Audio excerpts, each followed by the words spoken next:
Hi friends, welcome to our channel lucky fan. Friends, ఈ వీడియోలో మీ అందరికీ మనం వర్షాకాలం కోడి పిల్లలు రోగం వచ్చి చనిపోకుండా ఉండాలంటే ఎలాంటి జాగ్రత్తలు తీసుకోవాలనేది అయితే ఈ వీడియోలో అయితే మీకైతే పూర్తిగా ఎక్స్ప్లెయిన్ చేశాను. అంటే ఈ వర్షాకాలంలో అయితే రోగాలు అయితే చాలా బాగా వస్తాయి ఫ్రెండ్స్ మన కోడిల కంటే. ఇప్పుడు ఈ టైంలో మాత్రం మీరు జాగ్రత్తలు తీసుకోకపోతే మాత్రం షెడ్ క్లీన్ చేసుకోవాల్సి వస్తుంది. అది అంతవరకు పోతుంది. జాగ్రత్తలు తీసుకుంటే మాత్రం కొన్ని చిన్న చిన్న జాగ్రత్తలు పాటిస్తే మాత్రం మీ కోళ్ళని అయితే చనిపోకుండా అయితే బతకడానికి అయితే ఒక 90% అయితే ఛాన్స్ ఉంటుంది ఫ్రెండ్స్. నేను చెప్పినట్టయితే పాటించుకోండి. ఒకసారి పాటించి చూడండి, నష్టమైతే ఏం లేదు కదా ఫ్రెండ్స్. వీడియోని అయితే ఎండ్ వరకు చూడండి. వీడియోని ఎండ్ వరకు చూస్తే ఏమవుతుందంటే మీకు అనేది ఒక అవగాహన అనేది వస్తుంది. మనం వర్షాకాలం ఎందుకంటే ఇప్పుడు మనకి 6 నెలలు మళ్ళీ జనవరి వచ్చేదాకా మనకైతే ఈ చల్లగాలులు ఈ వర్షం అనేది అయితే ఉంటూనే ఉంటుంది. సో కోళ్ళు పెంచుకునే వాళ్ళకి ఏంటంటే ఇప్పుడు ఈ 6-7 నెలలు చాలా ఉపయోగపడుతుంది ఈ వీడియో అనేది. అందుకని ఈ వీడియోలో అయితే ఫుల్ ఇన్ఫర్మేషన్ ఇస్తాను మీకు. మళ్ళీ వేరు వీడియోలు కాకుండా ఫుల్ ఇన్ఫర్మేషన్ అయితే మీకు అయితే ఈ వీడియోలో అయితే ఇస్తాను. వీడియోని స్కిప్ చేయకుండా చూడండి. వీడియో మీకు లాస్ట్కి నచ్చితే లైక్ అయితే చేయండి. మీరు లైక్ చేసిందంటే నాకు మంచి బూస్టప్ ఇచ్చినట్టు ఉంటుంది, నాకు సపోర్ట్ ఇచ్చినట్టు కూడా ఉంటుంది. మీకు మరిన్ని కోళ్ళ పెంపకంలో ఎన్నో వీడియోస్ అయితే మీకోసం అయితే తీస్తాను ఫ్రెండ్స్. లేట్ చేయకుండా అయితే వీడియోలోకి అయితే వెళ్ళిపోదాం ఫ్రెండ్స్. నార్మల్గా ఎండాకాలం వచ్చేసి ఫ్రెండ్స్ మన కోళ్ళకు అనేది సరైన టెంపరేచర్ అయితే అవైలబిలిటీ ఉంటుంది. అలాంటి టైంలో అయితే తక్కువ డిసీజ్ వస్తాయి. అంటే కరెక్ట్ ఎండ ఉన్నా మన దగ్గర కరెక్ట్ చెట్లు ఉన్నప్పుడు కానీ మన ఫామ్ కొంచెం చల్లగా ఉన్నప్పుడు అయితే కొన్ని మైనర్గా పెద్ద రిస్క్ ఉండదు ఎండాకాలంలో కోళ్ళు సాదాలంటే. ఈ వర్షాకాలం చలికాలంలో కోళ్ళు సాదాలంటే మాత్రం చాలా పెద్ద ప్రాసెస్ ఉంటుంది. కొంచెం ఎక్స్ట్రా ఎఫర్ట్స్ పెట్టుకోవాలి, కొంచెం ఎక్స్ట్రా కేర్ తీసుకోవాలి, లేకపోతే మాత్రం మన షెడ్ క్లీన్ చేసుకోవాల్సి వస్తుంది. సో అవి ఏమేంటివి అనేది అయితే మీకు ముందుగా చెప్తాను ఫ్రెండ్స్. ఈ వర్షాలు పడ్డప్పుడు ఏమవుతుందంటే మన కోడిని వానకు తడవనియొద్దు. నార్మల్గా డే టైంలో తడిచినాయేం కాదు, కానీ నైట్ టైంలో అయితే తడవనియొద్దు. నైట్ టైం ఎట్లుండాలంటే కోడికి వెచ్చగా ఉండాలి. మనకి ఏడైతే మనం ఈ కోడిని అనేది మనం కమ్ముతామో ఆ ప్రదేశం అనేది వెచ్చగా ఉండాలి ఎప్పుడైనా. కోడికి అసలుకి సూటబుల్ టెంపరేచర్ ఎంత అంటే 30 నుంచి 35 డిగ్రీలు అయితే టెంపరేచర్ అయితే కోడికి అయితే సరైన సూటబుల్ టెంపరేచర్ ఫ్రెండ్స్. అంటే అది కరెక్ట్ బతకాలి, ఎలాంటి డిసీజ్ రాకుండా బతకాలని అంటే కరెక్ట్ టెంపరేచర్ వచ్చేసి 30 నుంచి 35 డిగ్రీలు. మనకి ఎండాకాలం వచ్చేసి 40-45 డిగ్రీల వరకు అయితే ఎండ పోతుంది. అలాంటి టైంలో మనం కొన్ని తీసుకుంటే జాగ్రత్తలు తీసుకుంటే మన కోడి పిల్లలు అనేది ఈజీగా బతికోవచ్చు. కానీ వర్షాకాలంలో ఏమవుతుందంటే ఈ నార్మల్గా ఈ కోడి ఈ టెంపరేచర్ బాడీ టెంపరేచర్ అనేది మంచి వేడి మీద ఉంటుంది. ఈ సడన్గా డ్రాప్ అయిపోతుంది. వర్షాలు పడి ఏమైతే ఓసారి తుఫాన్ వల్ల ఒక 5-6 రోజులు ఆ జల్లులు పడుతుంటాయి, టెంపరేచర్ మొత్తం చల్లగాలు వస్తుంటాయి. ఇలాంటి టైంలో మన కోడి పిల్లలు అనేవి వీక్ అయిపోతుంటాయి. సరే, కొన్ని జాగ్రత్తలు అయితే మనం తీసుకోవాలి. ఏంటిదంటే ఫస్ట్ వచ్చేసి మన దగ్గర కోడి పిల్లలు ఉన్నాయనుకో 2 నెలలు దాటక ముందు చిన్న కోడి పిల్లలు ఉన్నాయనుకో అవి బయటికి ఇష్ట పెడితే తట్టుకోలేనివి అయితే బయటికి ఇష్ట పెట్టకండి. నార్మల్గా మనకి నాటుకోళ్ళలో అయితే మంచి ఇమ్యూనిటీ ఉంటుంది ఫ్రెండ్స్. ఈ సోనాలితో కంపేర్ చేసుకుంటే ఈ BV380 అని, జీర్రాజా అని, వనరాజా అని ఈ డిఫరెంట్ కంటే నార్మల్గా మన నాటుకోళ్ళకి అయితే మంచి ఇమ్యూనిటీ సిస్టమ్ అనేది మంచిగా ఉంటుంది. సో మనం ఏం చేయాలి, ఒక బల్బుని అయితే ఏర్పాటు చేసుకోవాలి. ఈ టైంలో ఎవరైతే కోళ్ళు ఎక్కువ మంది పెంచుకుంటున్నారో బల్బుని అయితే కంపల్సరీ మెయింటైన్ చేసుకోవాలి. ఎట్లా అంటే ఒక 100 వాట్ బల్బు తెచ్చుకోవాలి. అట్నే ఒక థర్మామీటర్ని కూడా టెంపరేచర్ని తీసుకుని థర్మామీటర్ని పెట్టుకొని, లేకపోతే నార్మల్గా ఈ వెదర్ ఉంటుంది కదా, మన ఫోన్లో కూడా వెదర్ యాప్ ఓపెన్ చేసి ఎంత డిగ్రీస్ ఉందని తెలుసుకోవచ్చు మనం అక్కడ టెంపరేచర్ పెట్టి. థర్మామీటర్ అయితే కొనుక్కోండి ఫ్రెండ్స్. ఎక్కువ మొత్తంలో పెంచితే మాత్రం థర్మామీటర్ కొనుక్కోండి. పిల్లల్ని బయటకు వదలకండి. ఈ 2 నెలలు దాటే ముందు ఒకవేళ గ్రోత్ మంచిగా ఉంటే 2 నెలలు దాటిన పిల్లల్ని ఇచ్చిపెట్టండి. అవి కూడా మన సరైన రెక్కలు రాక తోకలు రాని అయితే బయటకి ఇచ్చిపెట్టకండి. ఇది కొంచెం డేంజర్ అన్నట్టు, కొంచెం రిస్క్ తీసుకున్నట్టు. ఎక్కువ మొత్తంలో ఉంటే ఉంచండి, ఒక లైట్ పెట్టండి, లైట్ ప్రొవైడ్ చేయండి. మంచి టెంపరేచర్ ఎంత టెంపరేచర్ పెట్టాలి ఒకవేళ మీ దగ్గర ఉంటే థర్మామీటర్ పెట్టండి లైట్ దగ్గర. 32 నుంచి 30 డిగ్రీల టెంపరేచర్ సరైన టెంపరేచర్. ఒక కోడి పిల్లకి సరైన టెంపరేచర్ వచ్చేసి 32 నుంచి 30 డిగ్రీలు. నెక్స్ట్ వచ్చి మనకి ఇలాంటి టైంలో ఏమవుతుందంటే మనకి బయటికి ఎందుకు ఇచ్చిపెట్టడం అంటే కొందరు ఏం చేస్తారంటే గడ్డి తినేది దాన తక్కువ చేసి ఈ గడ్డి అనేది ఉంటుంది కదా, ఈ గడ్డి తింటేలే అని వదిలేస్తారు. ఈ గడ్డి తిననీయొద్దు అసలు కోడిని ఈ టైంలో. ఎందుకంటే ఈ గడ్డి చిగురు ఉంటుంది కదా, దీంట్లో ఏంటంటే కొంచెం ఫంగస్ లాంటి అని వాటర్ అనేది ఎక్కువ ఉంటాయి ఫ్రెండ్స్. మనకి ఈ టైంలో ఏంటంటే అందరూ అనుకుంటారు గడ్డి తినేస్తారు, కానీ ఈ గడ్డి అనేది ఏమవుతుందంటే గడ్డికి అనేది వాటర్ అనేది ఎక్కువ ఉంటుంది. వాటర్ పర్సెంటేజ్ ఎక్కువైనప్పుడు ఈ కోడి అనేది ఈ గడ్డి తిన్నప్పుడు పచ్చి ఆకుకూరల మీద కూడా ఈ వాటర్ పర్సెంటేజ్ అనేది ఎక్కువ ఉంటుంది. ఈ ఎక్కువ ఉండడం వల్ల ఏమైతే కోడి తిన్నప్పుడు అరుగుదల సమస్య వచ్చేస్తుంది. అందుకని ఎప్పుడైనా ఎవరైనా ఫ్రీ రేంజ్ ఫార్మింగ్ చేసేటోళ్ళు, ఎవరైనా బయటగా నాటుకోళ్ళు మన ఇంటి దగ్గర పెంచుకున్న వాళ్ళైతే ఏడైనా పెంచుకున్న వాళ్ళైతే గడ్డి మొలిచినప్పుడు అయితే వదలకండి. అది చాలా డేంజర్. కోడి ఒక 4-5 రోజులు మంచిగా ఉంటుంది, మంచిగా తింటూనే మంచిగా ఉంటుంది అనుకుంటారు, కానీ 7వ రోజు నుంచి స్టార్ట్ అవుతుంది అసలైనది. ఎందుకంటే మనకి కోళ్ళు ఎప్పుడైనా పెంచేటప్పుడు రోగం రాకుండానే చూసుకోవాలి. దాదాపు రోగం వస్తే ట్రీట్మెంట్ చేసుకోవాలంటే చాలా కష్టం కోడిని అనేది చెప్తున్నా కదా. మీరైతే ఇదైతే గుర్తుపెట్టుకోండి. చేతులు కాకముందుకే ఆకులు పట్టుకోవాలి. చేతులు కాళ్ళకి ఆకులు పట్టుకుంటే ఏం రాదు. ముందే చెప్తున్నా, గడ్డి, ఈ ఆకుకూరలు ఏదైతే మనకి వాటర్ పర్సెంటేజ్ ఎక్కువ ఉంటుందో అలాంటివి అవాయిడ్ చేయండి కోళ్ళకి. నెక్స్ట్ వచ్చి ఈ టైంలో మనకి ముఖ్యమైన జబ్బు వచ్చేసి మనకి ఈ టైంలో వచ్చేసి ఇది మన ఫౌల్ పాక్స్ తల్లి పోసింది అంటారు కదా ఫ్రెండ్. ఫౌల్ పాక్స్ ఇది ఎందుకు వస్తుంది తెలుసా?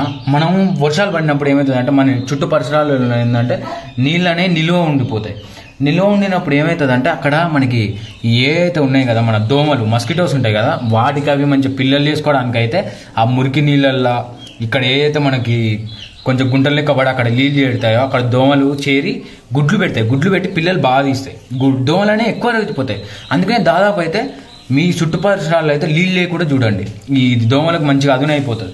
అవి ఉండడం వల్ల ఏమవుతుందంటే ఇది దోమలు అనేవి కోడి పిల్లల్ని కుట్టినప్పుడు కోడి పిల్లలకి చాలామంది తెలియదు, దోమలు కుట్టడం వల్లనే, దోమ కాటు వల్లనే దాదాపు మనకి ఇది తల్లి పోస్తుంటుంది, ఫౌల్ పాక్స్ అనేది వస్తుంది. అప్పుడు అసలుకి దోమ కాటు కుట్టనీయకూడదు. మనుషులం మనకే కుడితే మనం తట్టుకోలేము. దోమలు ఎంత, ఇప్పుడు కోళ్ళు ఎంత దోమలు కుడితే దాదాపు అయితే కుట్ట మీరు కమ్ముకోండి దోమల్ని.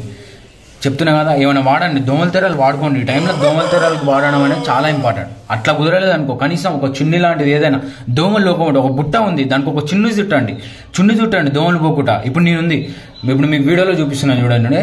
నా దగ్గర వచ్చి ఫామ్లో నా దగ్గర కేజీ ఉంది. ఆ కేజీకి నేను దోమలు పోకుండా పెట్టుకున్నా. మంచిగా బ్యానర్లు ఇట్లా అంతా వేసుకొని మంచిగా వెచ్చగా ఉండేటట్టు చూసుకోవాలి. ఈ టైంలో ఏంది, కోడికి వెచ్చదనాన్ని ఇవ్వాలి. పొద్దుగాలు ఇవ్వలేకపోయినాం అనుకో, పొద్దుగాల తడవని ఏమైనా వేసుకోండి. మన నాటుకోలు కాబట్టి మంచి ఇమ్యూనిటీ సిస్టమ్ ఉంటుంది, నో ప్రాబ్లం. కాకపోతే సాయంత్రం అనేది మాత్రం మన చేతిలో ఉంటుంది. మన చేతిలో ఉన్న పని ఎప్పుడైనా మనం అవాయిడ్ చేయొద్దు ఫ్రెండ్. మన చేతిలో ఉన్నది అయితే మనం సక్సెస్గా అయితే చేసుకోవాలి.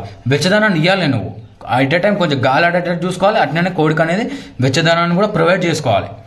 అర్థమైందిగా? నెక్స్ట్ వచ్చి ఒకవేళ మీకు ఇది ఫౌల్ పాక్స్ గురించి ఫుల్ ఇన్ఫర్మేషన్ కావాలంటే మన ఛానల్ ఉన్నాయి, పోయి ఆ వీడియో చూడండి. అండ్ డిస్క్రిప్షన్లో కూడా పెడతా. ఫౌల్ పాక్స్ది, ఇంకొకటి టెట్రాసైక్లిన్ పౌడర్ది, మన దాంట్లో ప్రతి ఒక్కటి ఉంటుంది. నెక్స్ట్ వచ్చేసి మనకి ఎప్పుడైనా ఈ టైంలో మనకి ఇచ్చుకోవాల్సింది ఇంకొకటి ఏంటంటే, పొద్దుగాల ఎప్పుడైతే మనం కోళ్ళని ఇచ్చి పెడతామో వాటికి ముందే మీరు కోళ్ళని ఇచ్చి పెట్టే ముందే ఏం చేయాలంటే ఒక బకెట్ తీసుకొని, ఒక వాటర్ హీటర్ తీసుకొని మంచిగా ఫుల్ గరం కాకుండా మీడియం గోరువెచ్చని గరం చేసుకోండి నీళ్ళు. చేసుకున్న తర్వాత వచ్చేసి డ్రింకర్లు తీసుకోండి. ఇంకొకటి వచ్చేసి మీరు ఏవైతే డ్రింకర్లు ఫీడర్లు ఇస్తుర్రో, ఫీడర్లైనా కానీ మీరు ప్లేట్లో పెడుతుర్రో దేంట్లో పెడుతురో అవి క్లీన్గా ఉండేటట్టు చూసుకోండి. అవి క్లీన్గా ఉండకపోతే కూడా చాలా ఇబ్బందికి అయితే గురవుతారు. ఫీడర్ డ్రింకర్లు అయితే క్లీన్గా ఉండదు, తుడుచుకోండి. అయితే మనకి పొద్దుగాల ఏం చేయండి అంటే, ఈ టైంలో ఏంటంటే ఇంకొకటి వచ్చేసి మెయిన్ ఏంటంటే ప్రాబ్లం సిఆర్డి ప్రాబ్లం అనేది ఎక్కువ ఉంటుంది. ఈ టైంలో సిఆర్డి అవకాశం ఎక్కువ ఉంటుంది. సో మార్నింగ్ ఏం చేస్తారంటే టెట్రాసైక్లిన్ పౌడర్ ఉంటుంది కదా, ఒక 3 days కంటిన్యూస్గా టెట్రాసైక్లిన్ పౌడర్ ఇచ్చుకోండి. మనం గరం పానీ, ఇప్పుడు మీరు వీడియోలు చూసుకున్నట్టయితే నేను ఒక బకెట్లో వాటర్ అయితే వేడి చేసుకున్న తర్వాత నేను కొంచెం అయితే టెట్రాసైక్లిన్ పౌడర్ తీసుకున్నాను. నేను నా దగ్గర ఉన్న కోళ్ళ బట్టి తీసుకున్నాను నేను టెట్రాసైక్లిన్ పౌడర్. మీకు తెలియకపోతే వీడియో అయితే పెట్టాను, వెళ్ళైతే చూడండి ఎంత తీసుకోవాలి ఏంది అనేది. తక్కువైనా చూడండి కానీ ఎక్కువ కాకుండా అయితే చూసుకోండి. ఇదైతే మంచి యాంటీబయాటిక్గా పనిచేస్తుంది. ఏంటిది టెట్రాసైక్లిన్ పౌడర్ అనేది ఈ టైంలో. ఈ టెట్రాసైక్లిన్ పౌడర్ అనేది ఈ టైంలో చాలా బాగా యాంటీబయాటిక్గా పనిచేస్తుంది. 10 రోజుల డిఫరెన్స్ తోటి ఇప్పుడు ఫస్ట్ సెకండ్ థర్డ్కి ఇచ్చినాం అనుకో, మళ్ళీ 10 రోజులు గ్యాప్ ఇచ్చే. మళ్ళీ ఇంకొకటి ఏంటంటే, మీరు ఈ టైంలో మీరు యాంటీబయాటిక్ అని పొద్దుగాల మాత్రం గోరువెచ్చని నీళ్ళు మాత్రమే ఇచ్చుకోండి. దోమల నుంచి కాపాడుకోండి మెయిన్. ఇంకొకటి వచ్చి మురికి నీళ్ళు అయితే మన ఇంటి పక్కన అయితే లేకుండా అయితే చూసుకోండి దాదాపు. నెక్స్ట్ ముఖ్యమైనది వచ్చేసి, మనం ఏదైతే కోళ్ళకు ఫీడ్ ఇస్తామో ఇప్పుడు తడిదాన ఇవ్వడం అంత సేఫ్ కాదు. నేను చెప్తున్నా కదా, పొడిదాని ఇవ్వండి, డ్రై ఫీడ్ ఇవ్వండి. మీరు బాజ్రా ఇస్తారా, అదే జొన్నలు ఇస్తారా, సజ్జలు ఇస్తారా, ఏది ఇస్తారా, డ్రై ఫీడ్ ఇవ్వండి.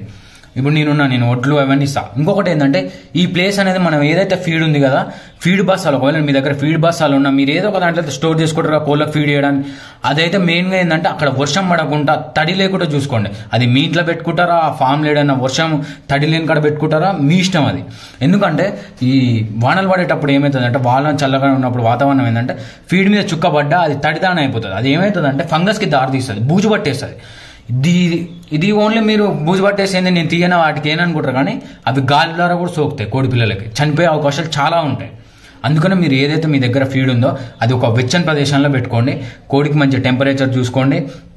మురుగునీళ్ళు దానియకండి, మురుగునీళ్ళు ఉంచకండి, దోమకాటు గురి చేయకండి. వచ్చేసి మనకి యాంటీబయాటిక్ ఇచ్చుకొని 10 daysకి ఒకసారి. ఒకవేళ మీ దగ్గర టెట్రాసైక్లిన్ పౌడర్ లేకపోతే మీకు అల్లం నీళ్ళు, పసుపు, ఈ వెల్లుల్లి ఉంటాయి కదా, ఈ జింజర్ గార్లిక్ అంటారు కదా, మన అల్లము, ఈ వెల్లుల్లి, ఇది తులసి ఆకులన్నా, మనకు వచ్చేసి పసుపు, ఇవన్నీ కలిపి మీరు ఎట్లా చేసుకుంటారో చేసుకోండి, కానీ వాటర్లో కలిపి ఇచ్చేసేయండి. టెట్రాసైక్లిన్ ఉంటే ఏంటంటే ఎంత రిస్క్ ఉండదు. ఈ 10 days గ్యాప్లో ఒక 3 days అయితే ఇచ్చేయండి. ఈ టైంలో అయితే లిటర్ మేనేజ్మెంట్ అనేది కూడా చాలా ఇంపార్టెంట్ ఫ్రెండ్. ఒకటి వచ్చేసి మీరైతే ఎప్పుడప్పుడైతే పరిశుభ్రంగా ఉంచుకోండి. మీరు బయట మన చేతులు ఉండదు, మనకి కోళ్ళు ఇచ్చి పెట్టినప్పుడు ఏంటంటే బయట మన చేతులు ఉండదు కోడిది ఎట్లా చూసుకోవాలని. కాకపోతే కొన్ని మన చేతిలో ఉన్నాయైతే మనం జాగ్రత్త పడాలి. ఒకటి మన ఫామ్ ఎప్పుడైతే వెచ్చగా ఉండేటట్టు చూసుకోండి. వెచ్చగా అంటే ఎప్పుడైనా నీట్గా ఎప్పుడప్పుడు క్లీన్ చేసుకోండి. అది వేసే లిటర్ అంటే ఏం లేదు, అది వేస్టేజ్, అది పోయే బాత్రూమ్ ఉంటుంది కదా, అదైతే ఎప్పుడప్పుడు క్లీన్ చేసుకోండి. దానివల్ల కూడా ఇబ్బంది అయ్యే అవకాశాలు చాలా ఉంటాయి. ఈ టైంలో అనేది జాగ్రత్తలు తీసుకోవాలి. మనం పొద్దుగా ఇచ్చిపెట్టినప్పుడు అంటే మన చేతిలో లేదు, కాకపోతే మనం చేసే ప్రయత్నాల వల్ల అయితే కోళ్ళు అనేది చనిపోకుండా అయితే చాలా బాగా ఉపయోగపడుతుంది. ఒకటి యాంటీబయాటిక్ యూజ్ చేసుకోండి పొద్దుగాల. ఎప్పుడైనా ఈ టైంలో చల్లగా ఉన్నప్పుడల్లా ప్రతిసారి పొద్దుగాల ఏముంది ఫ్రెండ్స్, ఒకసారి మనం వాటర్ హీటర్ పెట్టుకొని నీళ్ళు గోరువెచ్చని చేసుకున్నాం అనుకో, కొన్ని యాంటీబయాటిక్ వాడతాం. మళ్ళీ తర్వాతకి ఏంది కొద్దిసేపు అయినా అయ్యే పక్కన పెట్టుకుని ఆ బకెట్ వాటర్ అవి తీసేయండి. ఒక 3 hours 4 hours ఉంచేసి యాంటీబయాటిక్ది కోడి తాగేటట్టు చూసుకోండి. మీరు ఎట్లా చేయండి కానీ పొద్దుగాల అయితే కోళ్ళు తాగేటట్టు చూసుకోండి. పొద్దుగాల ఇస్తారా సాయంత్రం ఇస్తారా కానీ యాంటీబయాటిక్ పౌడర్ అయితే కోళ్ళు తాగేటట్టు చూసుకోండి. మళ్ళీ తర్వాత అయ్యే బకెట్ వాటర్ ఉంటాయి కదా, అయ్యే మనం ఏదైతే గోరువెచ్చని వాటర్ ఉంటాయి కదా, అది చల్లగానే లేదు, అవి ఏమైతుంది మనం 3-4 hours తర్వాత యాంటీబయాటిక్ వాడక మళ్ళీ క్లీన్ చేసుకొని ఫీడర్ డ్రింకర్స్ మళ్ళీ ఇచ్చుకోండి, పెట్టేసుకోండి, వాటర్ పెట్టేసుకోండి. ఇది రెండో ఇంపార్టెంట్. థర్డ్ది వచ్చేసి ఎప్పటికప్పుడు షెడ్ క్లీన్గా పెట్టుకోండి, వెచ్చగా పెట్టుకోండి షెడ్. మీకు పిల్ల అనేది చిన్న పిల్లలు ఉంటే మాత్రం బయటకైతే వదిలేకండి. నేను చెప్పేది ఏంటంటే ఒక లైట్ పెట్టుకోండి, ఒక థర్మామీటర్ కొనుక్కోండి, 32 నుంచి 30 degrees మెయింటైన్ చేయండి. ఇంకొకటి వచ్చేసి ఏంటంటే లిటర్ మేనేజ్ ఎప్పటికప్పుడు షెడ్ క్లీన్ పెట్టుకోండి. ఇంకొకటి మెయిన్ కూడా దానా అయితే ముఖ్యంగా అయితే ఏదైనా వెచ్చని ప్రదేశంలో పెట్టుకోండి. అట్నే కానీ బూజు పట్టుకోకుండా అయితే చేసుకోకండి. ఇవైతే పాటించండి. ఇంకొకటి వచ్చేసి మురికి నీళ్ళు అయితే లేకుండా చూసుకొని చుట్టి పరిసరాల్లో దోమల కాటుకైతే గురి చేయకండి. నైట్ ఎప్పుడైతే మనం కమ్ముతామో అప్పుడైతే వెచ్చగా ఉండేటట్టు అయితే కోళ్ళకైతే మీరైతే ఏర్పాటు చేసుకోండి ఫ్రెండ్. ఇది చేయాలి. ఎందుకంటే మీకు చెప్తున్నా కదా, కోళ్ళు అనేది డిసీజ్ వచ్చినాక కాపాడుకోవడం చాలా కష్టం.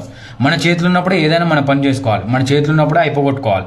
మన చేతులు ఇవి ఉన్నాయి, కొన్ని జాగ్రత్తలు తీసుకోవాలి. ఈ కొన్ని జాగ్రత్తలు అనేది చాలా ఇంపార్టెంట్. ఇవి తీసుకోండి, మీ కోళ్ళని బతికించుకోండి.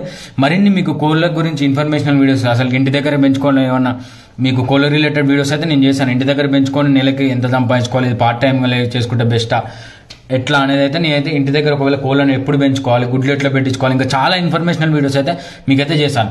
మీ నుంచి నేను కోరుకునేది ఒక చిన్న లైక్ అంతే. మీరు లైక్ ఇస్తే ఏంటంటే నాకు మంచి బూస్టప్ ఇచ్చినట్టు ఉంటుంది. నేను చాలా వీడియోస్ అయితే మీకోసం అయితే తీసాను. Thank you for watching.